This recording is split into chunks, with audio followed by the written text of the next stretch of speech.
Back when I was 9, the world as I knew it shifted in ways I couldn't have anticipated. My mom had left us too soon, leaving a gaping hole in our lives that Dad and I tried to patch up in our clumsy, grief-stricken ways. Life had its rhythm, a sad, monotonous beat that we followed until Dad decided to introduce a new melody. Her name was Linda. One evening, Dad sat me down at the kitchen table, his hands fidgeting with the coffee mug Mom used to love. "Clara, I want you to meet someone special tomorrow. Her name's Linda, and she's a friend of mine," he said, avoiding my eyes. "Why, Dad? Who is she?" My curiosity piqued, but a knot formed in my stomach. Something about the way he wouldn't meet my gaze told me this was more than just a friend. Dad sighed, a weary sound. "I just think it's time, Pumpkin. We need to start finding ways to be happy again." The next day, Linda stepped into our home, her presence filling the space with an unfamiliar energy. She was all smiles and sweetness, extending a hand adorned with shiny rings. "Hello, Clara. I've heard so much about you," she said, her voice syrupy sweet. I shook her hand, feeling the coldness of her touch. "Hi," I muttered, eyeing her warily. As Dad showed her around, I trailed behind, watching as her gaze swept over our living room. When her eyes landed on the family photos, particularly the ones of Mom, her smile faltered, replaced by a fleeting look of disdain. I saw it, even if Dad didn't. Months flew by, and before I knew it, Linda had transitioned from Dad's friend to Dad's wife. Her real colors began to show, not in bold, overt strokes, but in subtle shades of manipulation and pretense. One night at dinner, Dad brought up the subject of my outgrown wardrobe. "Clara's been growing like a weed. We need to get her some new clothes for school," he mentioned casually.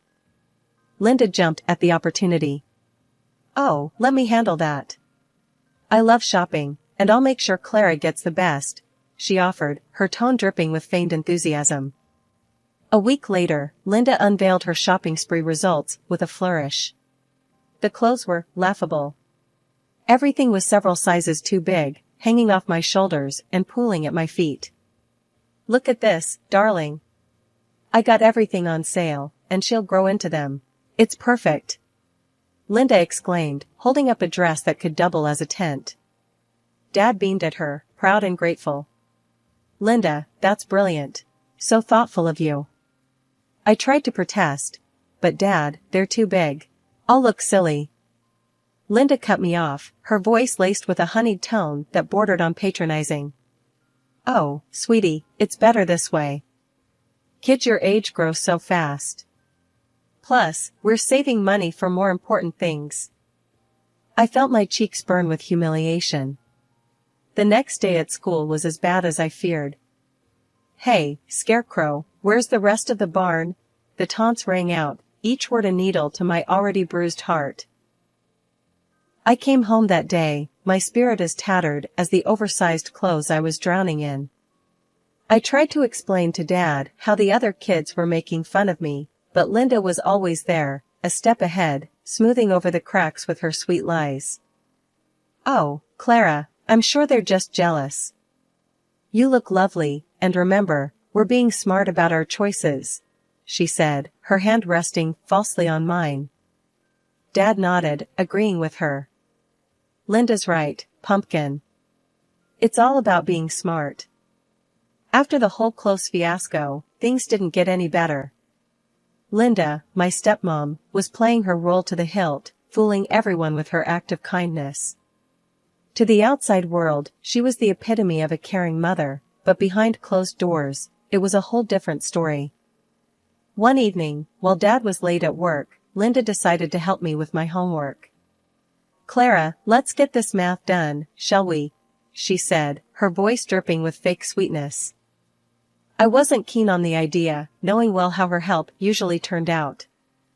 "I've got it, Linda." "Really?" I replied, trying to keep my voice steady. "Nonsense," she insisted, pulling a chair up beside me.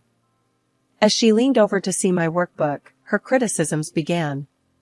"Clara, dear, this is all wrong. How have you not grasped this yet? It's simple arithmetic.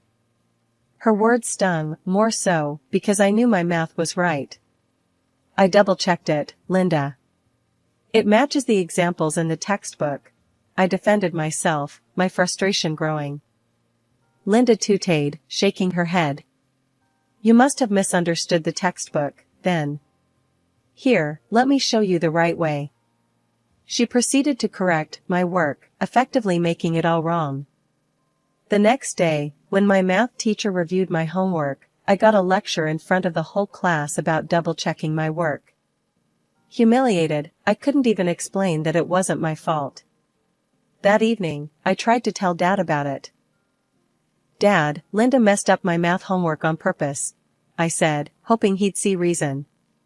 Dad, tired from work, just sighed. Clara, Linda's trying to help you. Maybe you're not seeing her efforts. Then came the parent-teacher conference. Linda insisted on going with Dad. I want to be involved in Clara's education, she declared, playing the devoted stepmother part perfectly. At the conference, Linda was all charm, laughing and chatting with my teachers. We're so grateful for all your hard work with Clara. We know she can be a challenge, but we're all in this together, she said, laying it on thick. The worst part was the way Linda volunteered for every school event, painting herself as the martyr, taking on the burden of a stepchild with grace and love. It's the least I can do for poor Clara, she'd tell other parents, her voice laced with feigned concern. After all, she's been through so much with her mother's passing. And they bought it, hook, line, and sinker. Linda was the saint, and I was just the troubled kid, ungrateful for the love and care she showered on me. One evening, I decided I couldn't stomach another dinner acting like everything was okay. Linda had made some casserole, the kind she knew I didn't like, yet insisted I eat because it was her specialty. Clara, can you set the table, please? Dad asked as he walked into the kitchen, oblivious to the tension. I don't see why I should. Let Linda do it, I retorted, my voice sharper than I intended. Linda, feigning surprise and hurt, clasped her hands together. Oh, I just thought you'd like to help out, Clara. I made your favorite. I snorted, unable to contain my disdain. Since when is anything you make my favorite? Dad's face fell, a mix of disappointment and confusion. Clara, that's no way to speak to Linda. She's trying. Trying to make my life miserable, more like, I muttered under my breath, but loud enough for both of them to hear. The dinner that followed was a disaster. Each bite of the casserole tasted like defeat, and Linda's attempts at conversation felt like she was taunting me. After a few minutes of pushing food around my plate, I stood up, my chair scraping loudly against the floor. I'm not hungry, I announced, ready to escape the suffocating atmosphere. Before I could leave, Linda's voice stopped me. Clara, your attitude lately has been very concerning. Maybe it's time we implement more structured discipline. Dad, always the peacemaker, sighed. Clara, we just want what's best for you. What's best for me or for her? I challenged, gesturing towards Linda. Because it seems like you're only listening to her side of things. It ended with me being grounded, confined to my room with the only company being my thoughts and a growing resentment. Life with Linda turned every day into a battlefield, but the war escalated quickly after my open defiance at dinner. Every little slip-up, every minor mistake, was suddenly evidence of my rebellious nature or bad character. Linda had a knack for twisting things, making it seem like I was always at fault, and Dad just went along with it. One afternoon, after spilling a glass of juice in the kitchen, a simple accident that could happen to anyone, I braced myself for the inevitable. Linda swooped in like a hawk, her eyes glinting with an almost gleeful condemnation. Look at this mess. Clara, this is exactly what I'm talking about. Carelessness. It's just like your mother. Linda's voice trailed off, but the implication hung heavy in the air. I felt my face flush with anger. Mentioning Mom was a low blow, even for Linda. Don't you dare talk about my mom. You're nothing like her. Dad, hearing the commotion, rushed in, his expression weary. "What's all this?" "Clara, apologize to Linda. It was just an accident." "I will not." I shot back, my voice rising. "She's always blaming me, saying I'm careless, saying I'm bad, just like Mom was. But she's wrong." Dad's face hardened, a rare sight. "Clara, that's enough. Linda's only trying to help. She cares about you." "Cares about me?" The thought was laughable. I turned to Dad, my voice cracking with emotion. "How can you say that? She's always on my case, pretending to be the perfect wife and stepmom in front of you. But she's not. And you never listen to me." Later, when the house was quiet, and I had time to think, I realized the toll it was taking on me. My confidence, my sense of self, it was all eroding under Linda's relentless criticism. It wasn't just about fighting back anymore, it was about preserving who I was, who my mom had hoped I'd be. Life at home had settled into a tense routine. I was getting better at dodging Linda's barbs, keeping my head down to avoid confrontation. Then, one ordinary, unremarkable Tuesday, everything changed. Dad didn't come down for breakfast, which was odd. He was always up before everyone, a habit from years of early morning starts at his job. I decided to check on him, thinking maybe he needed a sick day, something he never took. The moment I opened the door to their room, I knew. It was too quiet, the kind of silence that presses down on you, heavy with dread. "Dad?" My voice was barely a whisper, my feet rooted to the spot. He was there, lying so still, too still. Panic gripped me as I rushed to his side, my hands shaking as I reached out to him. "Dad, please," I begged, the reality of the situation crashing down on me. Linda came in after, her scream piercing the thick veil of disbelief that had settled over me. The next few hours were a blur, ambulances, hushed voices, sympathetic looks. The verdict was a heart attack, sudden and without warning. Then came the funeral, a surreal procession of events that I moved through like a ghost. Linda was there, of course, playing the part of the grieving widow to perfection. Her tears were convincing, her sobs heart-wrenching. But to me, they sounded hollow, an echo of the genuine grief that weighed down my heart. "I just can't believe he's gone," she wailed to anyone who would listen. "He was my everything, and now I have to take care of Clara all on my own. How will I manage?" Her words, meant to elicit sympathy, only fueled my anger. Manage? As if I was nothing more than a burden, a problem to be solved. I wanted to shout, to tell her to stop her charade, but I remained silent, my grief a heavy shackle around my heart. After the funeral, the house felt emptier than I ever thought possible. The silence was oppressive, a constant reminder of the void Dad's death had left in our lives. It was during one of these long, quiet afternoons that Linda decided to show her true colors once again. We were sitting in the living room, the air thick with unsaid things, when Linda turned to me, her eyes cold and calculating. "Well, Clara, it's just us now," she began, her voice deceptively soft. "And things are going to change around here." I stiffened, wary of her tone. "What do you mean?" Linda smiled, but it didn't reach her eyes. "You see, with your father gone, I'm your guardian now. And that means I'm in charge of you, and your inheritance." My heart sank. I had almost forgotten about the money Dad left behind, too caught up in my grief to consider the implications. "What about it?" I asked, trying to keep my voice steady. "Oh, sweetie, don't worry. I'll take good care of it. After all, it's what your father would have wanted," she said, her tone dripping with faux concern. The implications of her words hit me like a ton of bricks. Linda in control of my life and my inheritance was the last thing Dad would have wanted. "You can't do that. That money is mine," I protested, my anger rising. Linda's smile widened, a hint of malice creeping into her expression. "Actually, I can. And I will.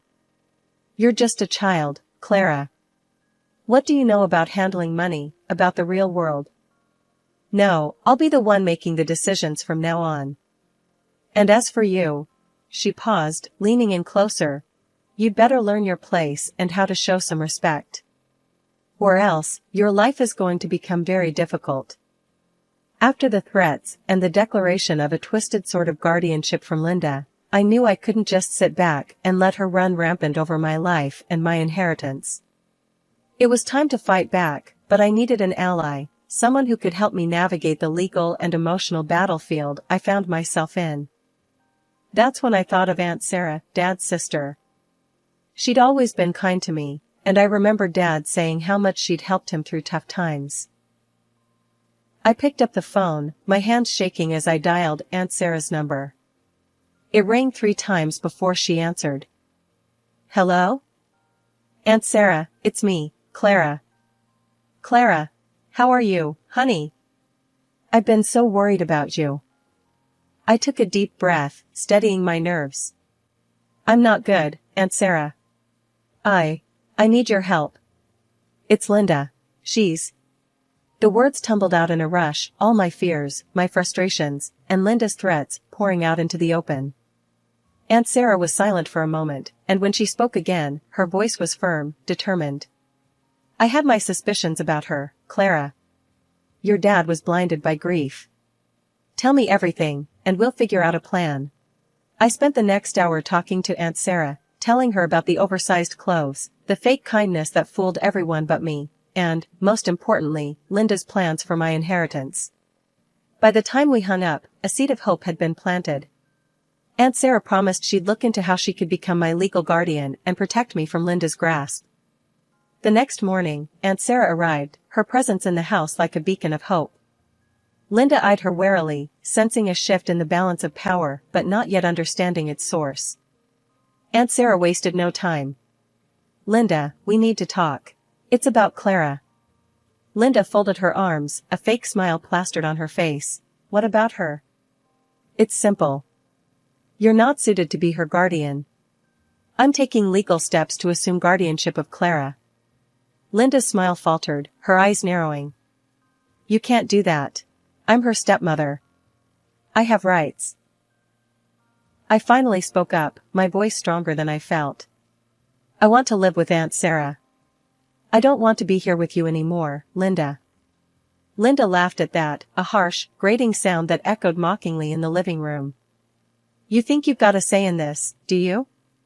You're just a kid. Your opinion doesn't matter here. That's when Aunt Sarah stepped in, her voice icy with resolve. Actually, it does. Clara is 14. According to the law, she's old enough to decide who she wants to live with. And she's chosen me. The day the court ruled in Aunt Sarah's favor was the first day of the rest of my life. I moved in with her immediately, leaving Linda and her manipulations behind.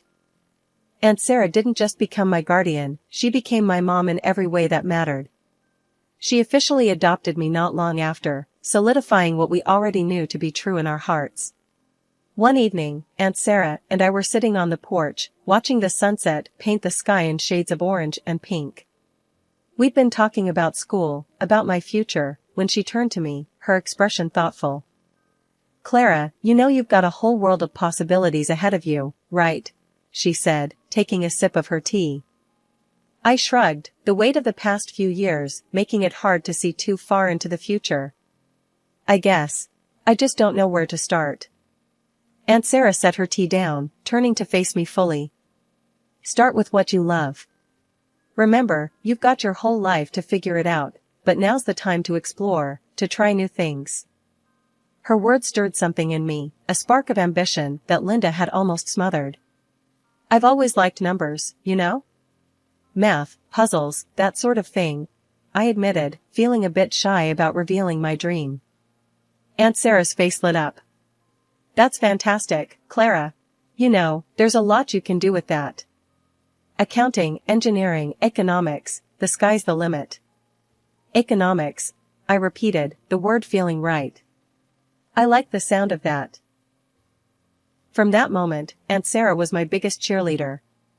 She helped me enroll in courses that would prepare me for a college degree in economics, supporting my dream with a zeal that was both encouraging and a bit overwhelming at times. The day I got accepted into college with a scholarship in economics, Aunt Sarah threw a little party, just the two of us, complete with a homemade banner and a cake that leaned slightly to the left. "Look at you, future economist in the making," she exclaimed, her eyes misty with proud tears. I laughed, hugging her tight. "I couldn't have done it without you, Aunt Sarah. You saved me, in more ways than one." She hugged me back, just as tightly. "We saved each other, kiddo. Remember that. We're a team." And she was right. Together, we'd turned a new page, stepping into a future that was bright with promise. Life with Aunt Sarah wasn't just a new dawn, it was my true beginning. Years had rolled by since the days of living under the same roof with Linda. I had built a life for myself, working as an economist at a reputable company, and had recently taken the plunge and bought a small apartment on a mortgage. It was my sanctuary, a cozy nook in the hustle of the city that I proudly called mine. Life was good, uncomplicated, and mine to enjoy. That was until the day the past decided to make an unexpected comeback. The call came on an ordinary Thursday afternoon. I was at my desk, buried in reports and forecasts, when my phone buzzed with a number I didn't recognize. "Is this Clara Harrison?" The voice on the other end was formal, almost sterile. "Yes, speaking. Who's this?" "I'm calling from City General Hospital. Your mother is in our hospital. She's asking for your help." A jolt of confusion hit me. "I think there's been a mistake. My mother passed away years ago." After a brief pause, the caller clarified. "You'll excuse me. It's not your mother, Ms. Harrison. It's your stepmother, Linda." Hearing Linda's name after all these years was like being doused with cold water. A mix of emotions swirled within me, surprise, skepticism, and an undeniable curiosity. "What's wrong with her?" "She's been hospitalized for a serious condition. She's asking to see you." Taking a deep breath, I found myself agreeing to visit. "All right, I'll come by after work." I found Linda in a shared ward, a shadow of the formidable woman I remembered. The gloss and veneer that she always presented to the world were gone, leaving behind a frail figure that barely resembled my stepmother. As I approached, her eyes found me, and a flicker of something, relief, perhaps, crossed her face. "Clara," she croaked, her voice barely above a whisper. "You actually came." I took a chair by the bed, keeping my emotions carefully neutral. "The hospital called. Said you wanted to see me." She exhaled, a sound filled with defeat. I squandered everything. Your father's money, it's all gone. And now, I'm here, with nothing. I need help, Clara. For treatment and rehab." Sitting there, in the cold, sterile light of the hospital room, a flood of memories washed over me. All those years under Linda's roof, the subtle jabs, the manipulation, the way she made me feel like an outsider in my own home, it all came crashing back. She was asking for help now, but back then, would she have lifted a finger for me? The answer was as clear as the disdain in her eyes whenever she looked at me. "I remember everything, Linda," I said, my voice steady, a reflection of the strength I'd forged from those years of strife. "All the times you could have helped me, but chose not to. Why should I help you now?" Linda's facade of vulnerability shattered in an instant, her eyes narrowing as her true colors bled through. "You ungrateful little brat," she hissed. "I took you in when I didn't have to. You owe me. I'm your mother, by law. You have to help me, or I'll sue you. I'll take every penny you've got." I couldn't help it, laughter bubbled up from within me, echoing off the sterile walls. The absurdity of her threat, the desperation, it was all too much. "Sue me? For what? Aunt Sarah adopted me, remember? Legally, you're nothing to me now. A stranger."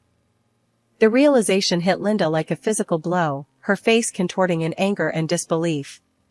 She launched into a tirade, a mix of threats and pleading, but her words no longer held any power over me. They were just the last, pathetic attempts of a woman who'd lost control. I looked at her, really looked at her, and saw nothing but a sad, broken figure, clinging to delusions of entitlement. I'm not your daughter, Linda. Not by blood, and certainly not by law. You made sure of that a long time ago. Turning on my heel, I left the room, her shouts of rage and despair fading with each step I took. The weight of the past, the burden of her presence in my life, it all seemed to lift, leaving a clear path ahead. Outside, the world seemed brighter, the air fresher. I took a deep breath, savoring the freedom, the closure. Linda was my past, a chapter finally closed, and I was the author of my future, writing my story one step at a time on my own terms.